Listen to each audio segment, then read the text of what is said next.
오늘은 누가 간음자입니까? 또 간음이란 무엇입니까? 간음에 대한 예수님의 견해, 이런 주제로 말씀을 나누겠습니다. 이 간음에 대한 예수님의 견해가 27절과 28절 그리고 29절과 30절에 기록되어 있는데, 특별히 27절과 28절을 제가 한번 다시 읽겠습니다. 또 간음하지 말라, 간음치 말라 하였다는 것을 너희가 들었으나 나는 너희에게 이르노니 이 여자를 보고 음욕을 품는 자마다 마음에 이미 간음하였느니라. 이 짤막한 두 구절이 간음에 대한 예수님의 견해입니다. 우리가 이 사실을 볼 때 주목해야 할 부분이 있습니다. 또 간음치 말라 하였다는 것을 너희가 들었으나 하는 말입니다. 이것은 바리새인과 서기관들이 십계명을 해석한 부분입니다. 그렇지만 나는 너희에게 이렇게 다시 이 뜻을 말한다. 나는 너희에게 다시 이 말씀의 본 뜻을 잘못된 해석, 왜곡된 견해를 다시 수정해서 너희에게 말해주겠다라고 하는 뜻입니다. 이러한 표현은 지난번에 공부했던 살인에 대해서도 똑같이 발견할 수 있습니다. 21절을 한번 보시기를 바랍니다. 옛사람에게 말한 바 살인치 말라, 누구든지 살인하면 심판을 받게 되리라 하였다는 것을 너희가 들었으나, 이렇게 되어 있습니다. 이 부분은 십계명에 기록된 제6계명 살인하지 말라라고 하는 하나님의 말씀을 이 바리새인과 서기관들이 다음과 같이 해석했다고 하는 것입니다. 이렇게 해석했지만, 너희들이 그렇게 들었지만, 그러나 22절에 보면은 나는 너희에게 다시 정답을 주겠다. 너희들이 잘못 생각하고 있었던 그 견해를 다시 수정해서 고쳐주시겠다라고 하는 뜻입니다. 예수님께서 간음에 대해서 이렇게 해석을 하여 주셨습니다. 출애굽기 20장 14절이나 신명기 5장 18절에 나타난 간음하지 말지니라 라고 하는 말을 서기관들과 바리새인들은 문자 그대로를 받았습니다. 그리고 이 본 뜻을 겉으로 보면 전혀 다를 바가 없어 보입니다. 십계명에 나타난 간음하지 말라라는 말이나 여기에 기록된 말이나 전혀 차이점이 없는 것처럼 보입니다. 그러나 예수님께서는 말은 같지만 너희들이 생각하고 있는, 그 해석하고 있는, 이해하고 있는 것이 근본적으로 잘못되었다라고 말씀을 하셨는데, 그 말씀하신 그 말을 28절에서 찾아볼 수 있습니다. 나는 너희에게 말하는데 여자를 보고 음욕을 품는 자마다 마음에 이미 간음하였느니라. 이 말씀을 보면 바리새인과 서기관들은 단순히 외적으로 행위로 간음하지 않으면 간음하지 않았다고 생각하고 있었던 것 같습니다.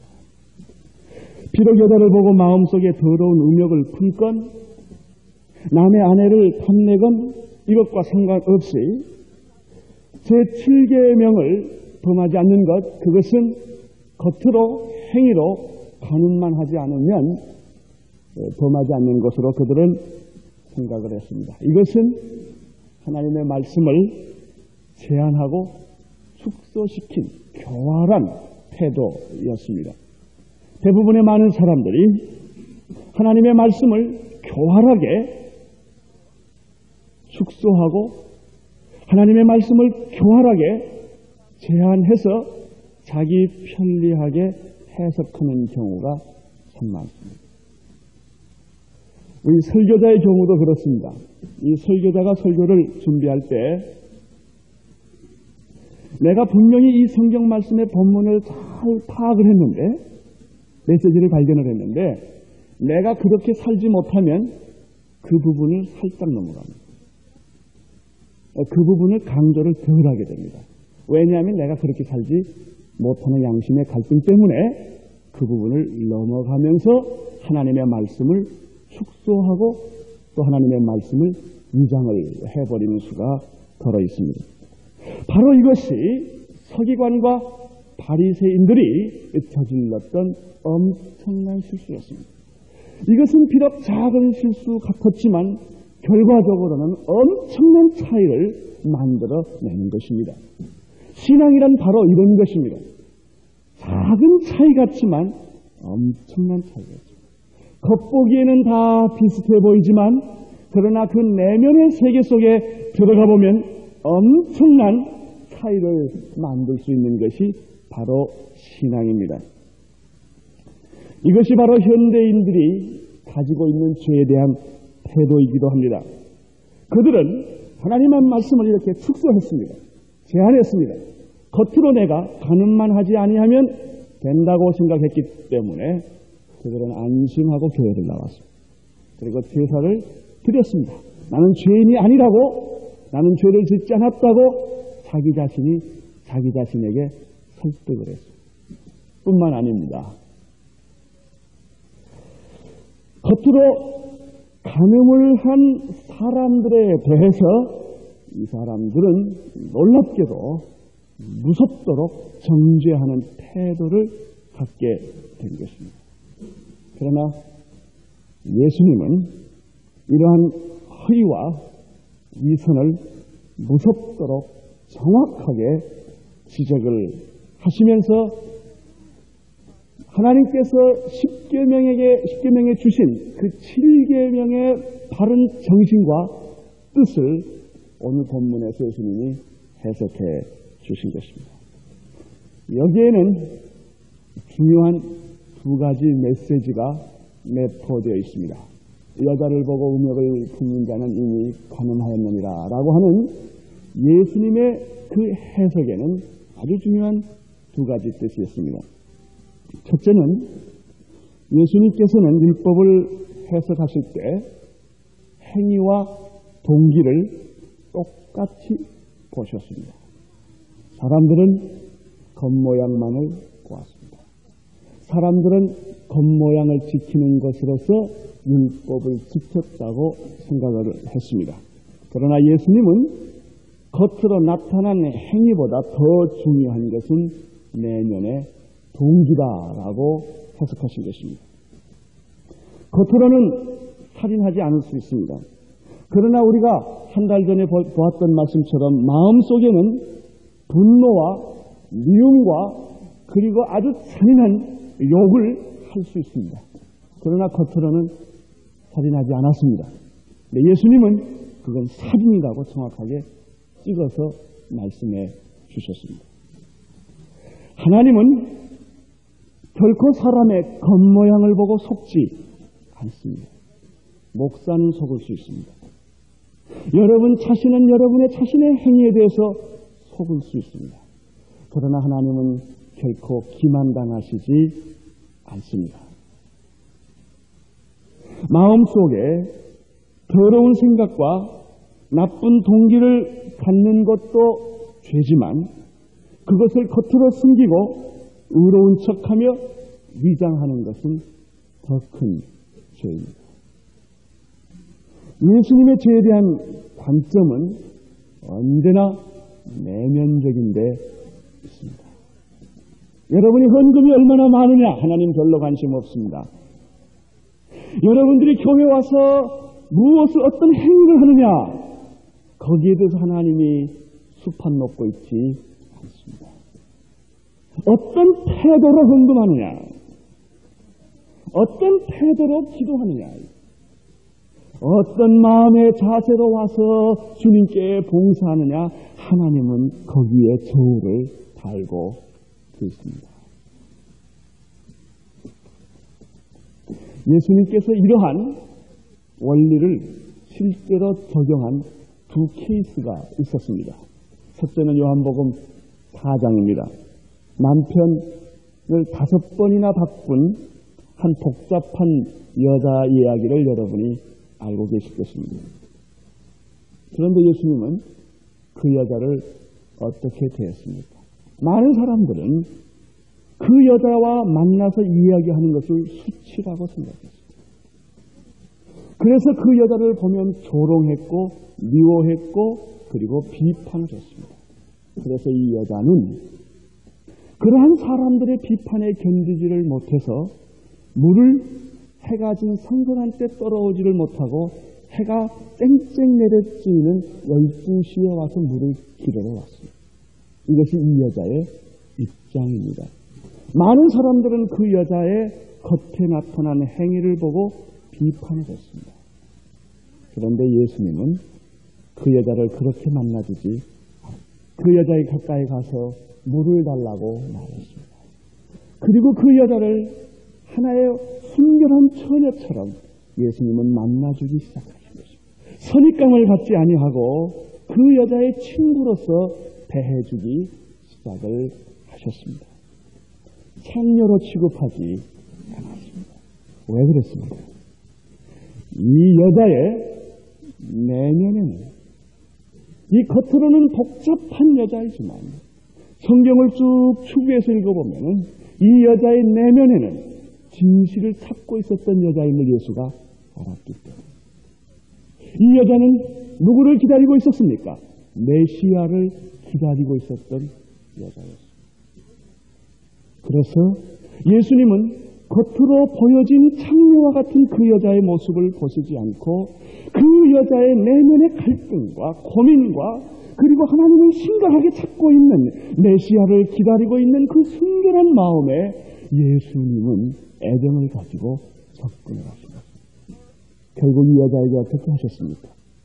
영원히 목마르지 않은 생명수를 그리고 예수님은 이 여자에게 자기의 모습을 보여 이 여자는 메시아를 본 것입니다. 이 천한 여자가 이 상처받은 여자가 메시아를 본 것입니다. 눈물을 흘리면서 그는 물동이를 놔두고 동네로 뛰어들어갔습니다. 내가 메시아를 만났다. 예수님이 이렇게 사람을 만나주십니다. 예수님은 사람들이 미워하는 세리장이를 만나주셨습니다. 예수님은 사람들이 우습게 여기는 뽕나무에 올라갔던 그 아저씨를 예수님은 만나주셨습니다. 여러분의 직업을 주님은 묻지 않습니다. 여러분의 겉모양을 지금 주님이 보시지 않습니다. 미인인가 미인이 아닌가, 교육을 받았는가 교육을 받지 않았는가 하나님은 별로 관심이 없으십니다. 여러분의 마음이 지금 하나님을 찾고 있는가? 지금 여러분의 마음이 회개하면서 주 앞에 오고 있는가? 주님은 그것을 잊고 있습니다. 만약에 여러분들의 마음이 그런 가난한 마음이요, 과부의 엽전을 내는 그러한 심정으로 여기 앉았다면 주님은 이미 여러분을 만나고 있으십니다. 예수님이 또 한 경우를 우리는 발견할 수 있습니다. 그것은 요한복음 8장에 나타난 가늠하다 현장에 붙잡힌 한 여자와의 이야기입니다. 여기서 예수님은 이 여자에게 어떻게 태도를 취하셨습니까? 분명히 이 여자는 잘못했습니다. 변명할 여지 없이 가늠하다 현장에 붙잡힌 여자입니다. 용서할 수 없는 여자입니다. 율법에 의하면 이 여자는 돌로 쳐 죽여야 하는 여자입니다. 그렇지만 예수님은 이 여자를 어떻게 만나주십니까? 예수님은 그 여자의 겉모습을 보시지 않으셨습니다. 지금 죽음의 직면에 있는 절대 불가능 속에 빠져 있는 이 가련한 여자의 내면의 세계에 예수님은 관심을 가지고 계셨습니다. 이미 그 여자는 자기가 가늠하다 현장에 붙잡혔지만 회개하고 있었습니다. 이미 이 여자는 하나님을 붙들고 있었습니다. 자기의 잘못을 뉘우치고 있었습니다. 예수님은 거기에 관심이 있었던 것입니다. 그래서 예수님은 어떻게 말씀하셨습니까? 유명한 말씀을 하셨죠. 죄 없는 자 먼저 돌로 쳐. 이게 하나님의 비수 같은 말씀 앞에 모두 의롭다고 돌을 들고 나온 사람들은 어른부터 젊은이까지 하나씩 떠나왔습니다. 여기서 우리가 예수님에게서 발견하는 태도는 겉모양을 보시고 말씀하시는 예수님이 아니라 돌로 치료하는 자들에게도 예수님은 그 속 중심에 메시지를 던진 것입니다. 그리고 이 여자의 중심을 보신 것입니다. 마지막에 예수님께서 이렇게 말씀하십니다.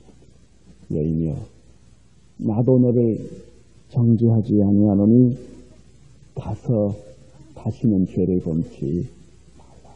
이분이 바로 예수 그리스도십니다.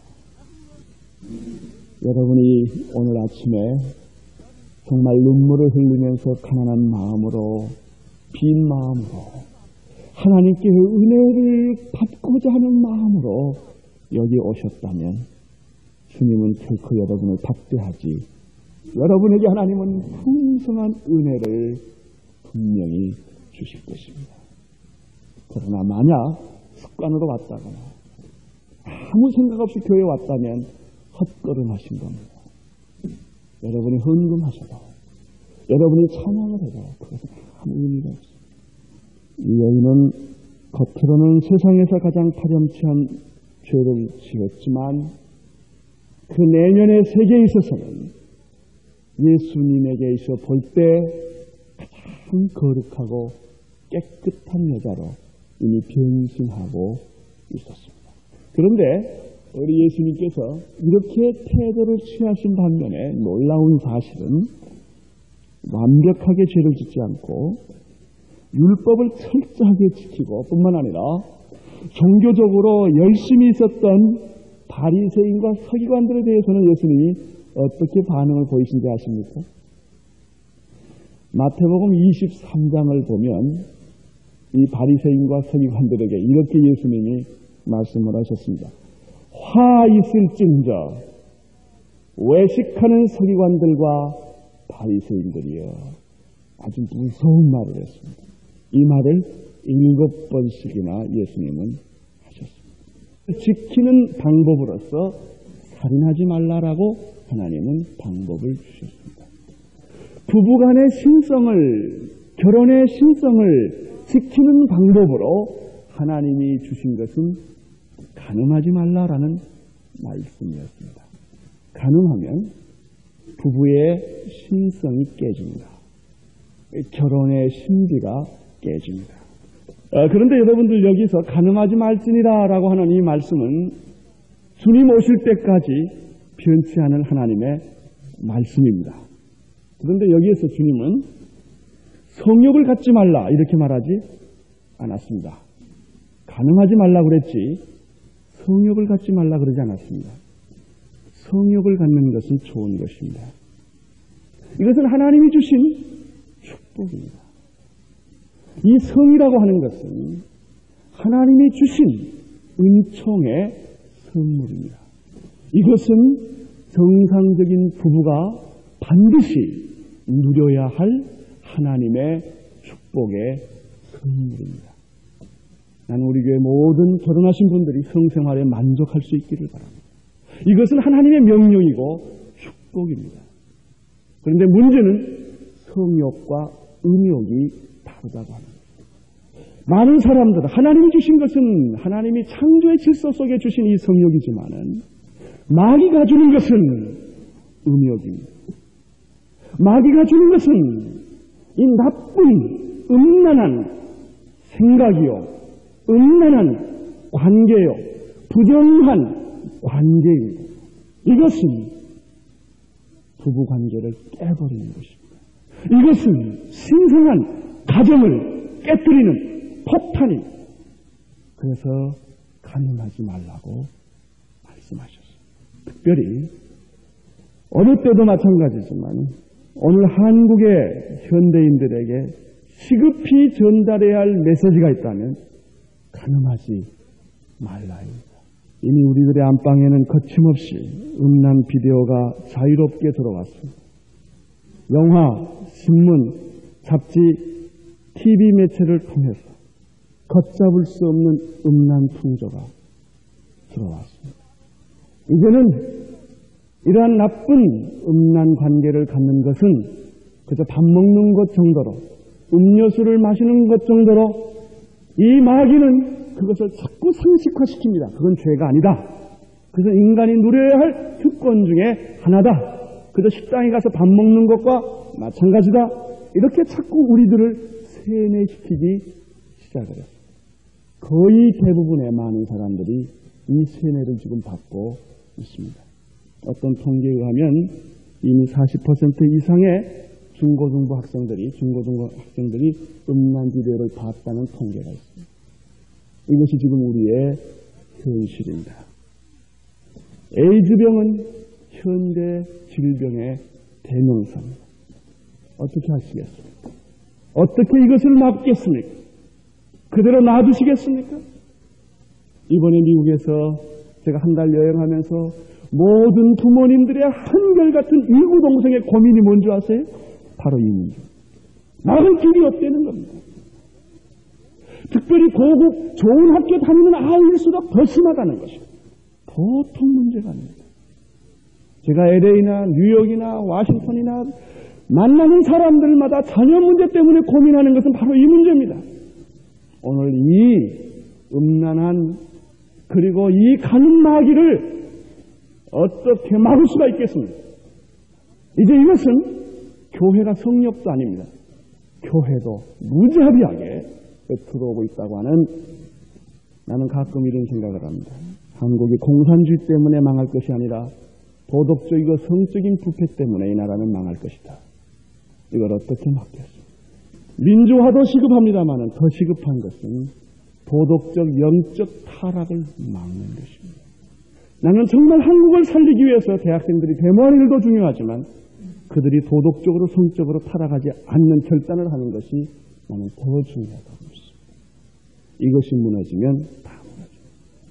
민주화가 이루어진 서구를 보십시오. 구라파를 보십시오. 미국을 보십시오. 그들은 민주화를 이루었습니다. 권리는 찾았습니다. 인권은 있습니다. 여성이 상위, 지위가 상위됐습니다. 결과가 어떻습니까? 무섭도록 도덕적으로, 성적으로 타락한 것을 어찌 막을 수가 있겠습니까? 조 하나는 얻었습니다. 그러나 또 하나 더 큰 것을 잃어버린 것입니다. 민주화를 가지고는 성적인 타락을 못 막습니다. 권리는 줄 수 있습니다. 도덕적 타락은 못 막습니다. 이것이 바로 오늘 우리 시대가 안고 있는 가장 깊은 질병입니다. 우리는 그러므로 이 하나님의 말씀을 들어야 합니다. 가늠하지, 교회에서 가늠막이 내쫓아야 합니다. 가정에서 가늠막이 내쫓아야 합니다. 이 땅에서 가늠막이 내쫓아야 합니다. 이거 못 쫓으면 다 망합니다. 다 죽습니다. 경제성장 해놓고 정치 민주화 해놓고 우리는 다 죽습니다. 도덕적 순결을 회복해야 합니다. 이것이 사명입니다.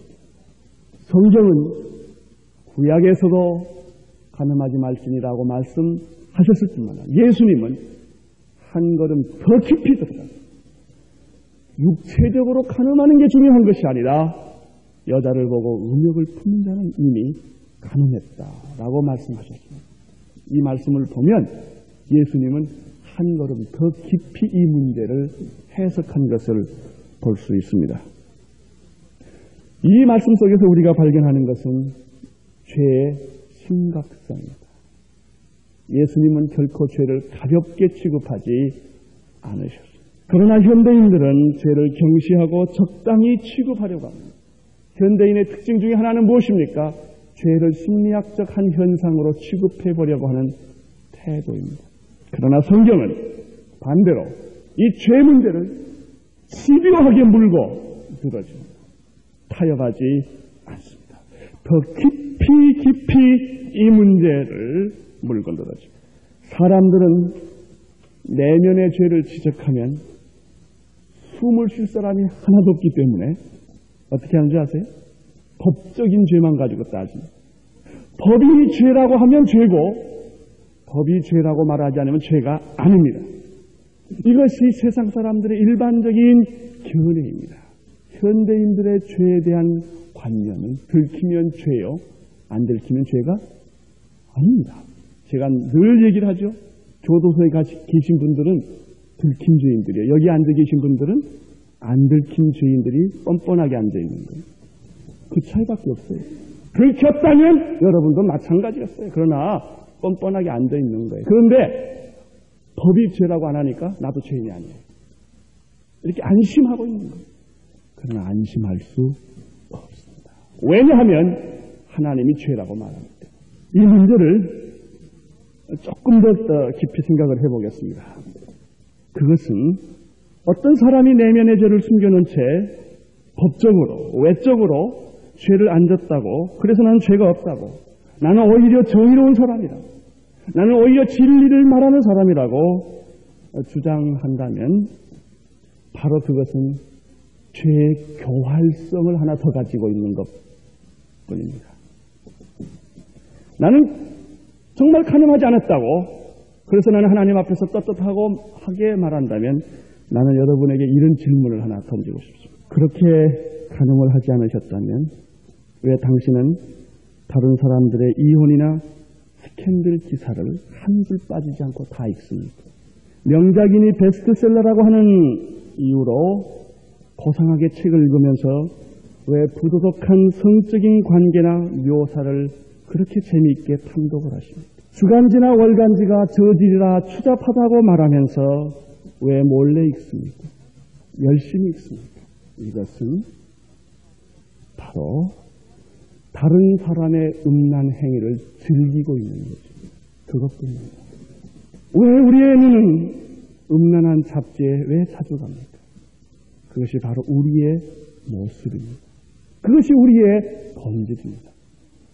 도덕이나 어떤 교양으로 그것을 못하게 할 뿐이지 이미 우리의 마음은 이처럼 음란으로 오염되어 있는 것입니다.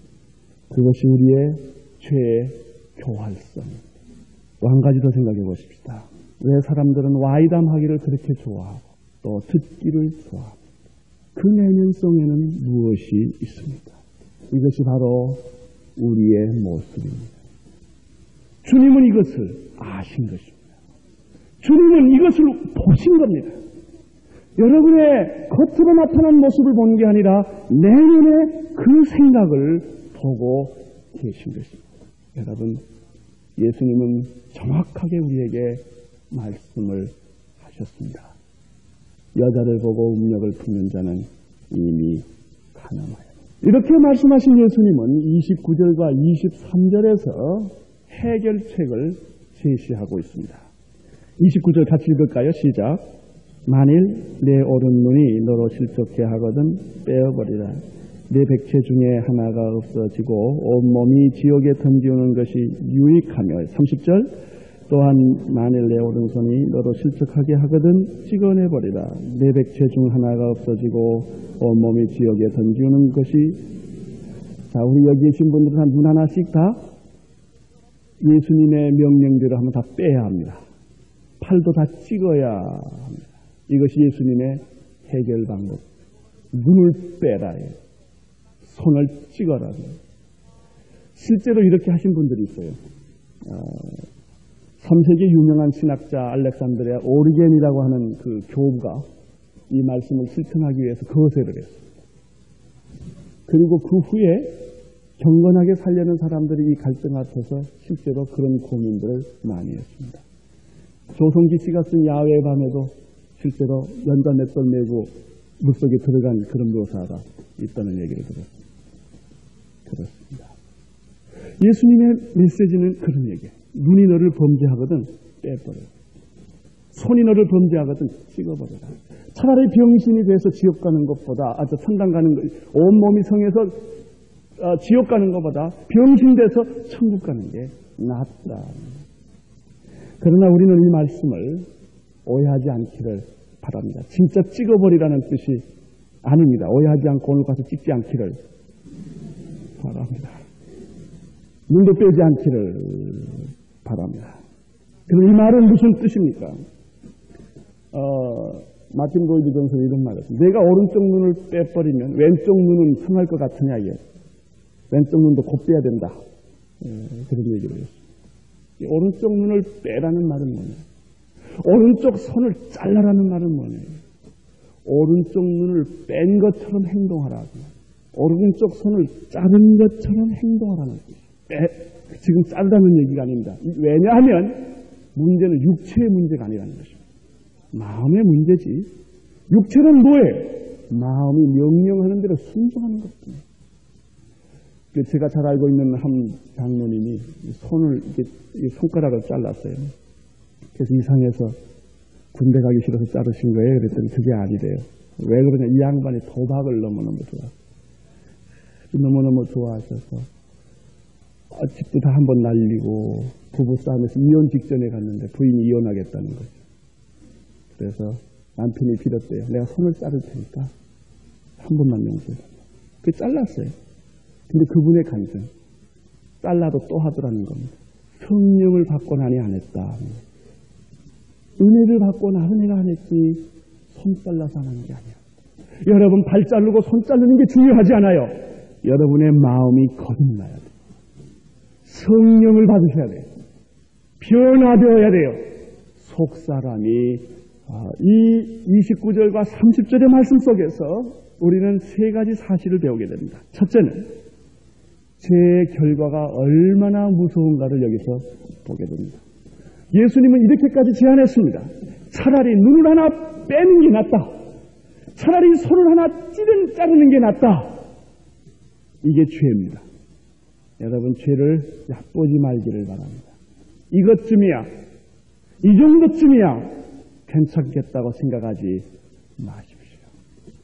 죄는 손을 자르는 것, 눈을 빼는 것보다 더 무서운 것입니다. 어떤 죄 많이 지어본 사람이 이런 고백을 했습니다. 이제 나는 정말 무서워서 더 이상 죄를 짓지 못하겠다. 밤마다 식은 땀을 흘리고 악몽에 시달리며 나는 내 마음에 평화가 없다. 두 번째, 이 말씀 속에서 발견하는 것은 죄의 결과는 죽음이요 지옥이라는 말씀입니다. 성경이 그랬죠? 지옥이란다고요. 육체의 문제가 아니라 영혼의 문제입니다. 현재의 문제가 아니라 내세의 문제입니다. 히브리서 9장 27절에 한 번 죽는 것은 사람에게 정한 것이요 그 후에는 심판이 있겠다고 말했습니다. 마태복음 10장 28절에 몸은 죽어도 영혼을 능히 지옥에 멸하시는 자를 두려워하라고 말했습니다. 세 번째입니다. 죄는 어떤 희생의 대가를 치르고서라도 막아야 한다는 것을 여기서 봅니다. 죄를 미워하지 않으면 죄를 막을 길이 없습니다. 피 흘리기까지 죄와 싸워야 합니다. 너희가 육신대로 살면 반드시 죽일 것이로되 영으로 몸의 행실을 죽이면 살리라. 로마서 8장 13절입니다. 골로새서 3장 5절에 땅의 지체를 죽이라 그랬습니다. 어떻게 하면 좋겠습니까? 몇 가지 구체적인 방법을 여러분에게 제안하고 싶습니다. 로마서 13장 11절에 또한 너희가 이 시기를 알거니와 자다가 깰 때가 벌써 되었으니 이는 우리가 구원이 처음 믿을 때보다 가까웠습니다. 밤이 깊고 낮이 가까웠으니 그러므로 우리가 어둠의 일을 벗고 빛의 갑옷을 입자. 낮에와 같이 단정히 행하고 방탕과 술 취하지 말며 음란과 호색하지 말며 쟁투와 시기하지 말고 오직 주 예수 그리스도로 옷 입고 정력을 위하여 육신의 일을 도모하지 말라. 여러분 기름에 불 붙으면 어때요? 무섭습니다. 육체에 불을 붙이지 마십시오. 육신의 일을 정력을 위하여 육신의 일을 도모하지 말라고 그랬습니다. 첫째, 여러분과 제가 해야 할 일이 가늠하지 말라는 게 사실입니다. 육신을 잘 관리해야 합니다. 제가 이런 실제적인 제안을 드리겠습니다. 여러분 직장에서 가정에서 최소한 드리는 헌신 후에는 전부 교회 와서 쓰세요. 딴짓하지 마세요. 제가 우리 교인들 교회 와서 봉사하는 걸 보면 어떻게 보면 일주일에 4번, 5번 합니다. 참 많은 시간과 봉사를 요구합니다. 제가 그렇게 하게 된 결심한 이유가 있습니다. 그렇게 봉사 안 하면 뭐 하나 생각했더니 딴짓들을 해요. 좋은 일 하질 않아요. 시간이 남고 여유가 있으면 딴짓 들어갑니다. 주님께 봉사하는 것보다 더 좋은 게 없습니다. 남은 시간, 여러분이 남은 시간은 지칠 만큼 주님을 위해서 육신을 쓰십시오. 그래야 정력을 위해서 내 육신을 다른 데 활용하지 않습니다. 쾌락으로 내 육신이 이어질 때 음란한 생각에서 떠날 수가 없고 지옥의 그림자가 여러분을 계속 따라 달릴 것입니다. 두 번째, 에베소서 5장 3절에 있는 말씀을 통해서 우리는 실제적인 이런 권면의 말씀을 들을 수 있습니다. 어리석은 말이나 희롱의 말을 하지 않아야. 음행과 온갖 더러운 것과 탐욕은 너희 중에서 그 이름이라도 부르지 말라고 말했어. 이것은 성도에 마땅한 말이다. 악은 모양이라도 버리라고 말했습니다. 나쁜 사진, 잡지, 음란 비디오가 여러분의 집에 절대로 있지 않게 하십시오. 이것은 아주 실제적인 얘기입니다. 뿐만 아니라 죄를 지을 수밖에 없는 그런 직업에서 여러분이 종사한다면 하나님께 기도해서 빨리 옮기도록 하십시오. 술집 하지 마십시오. 어떤 분은 그런 목사님한테 목사님 기도 받으러 왔어요. 이러면 술집 해도 돼요? 그 왜 물어봐요? 이미 본인 마음에 다 결정됐는데. 죄를 지을 수 있는 직업이 너무 농후한 사람들은 기도해서 빨리 바꾸도록 하세요. 죄를 보면서 죄 안 짓겠다는 것은 어려운 일입니다. 말이나 행위나 직업에서 죄를 짓지 않도록 해야 하기 때문입니다. 술, 담배, 도박, 특별히 사치성 오락에 대해서 멀리 하십시오. 이것은 죄를 지을 수 있는 하나의 기폭제와 같은 것입니다.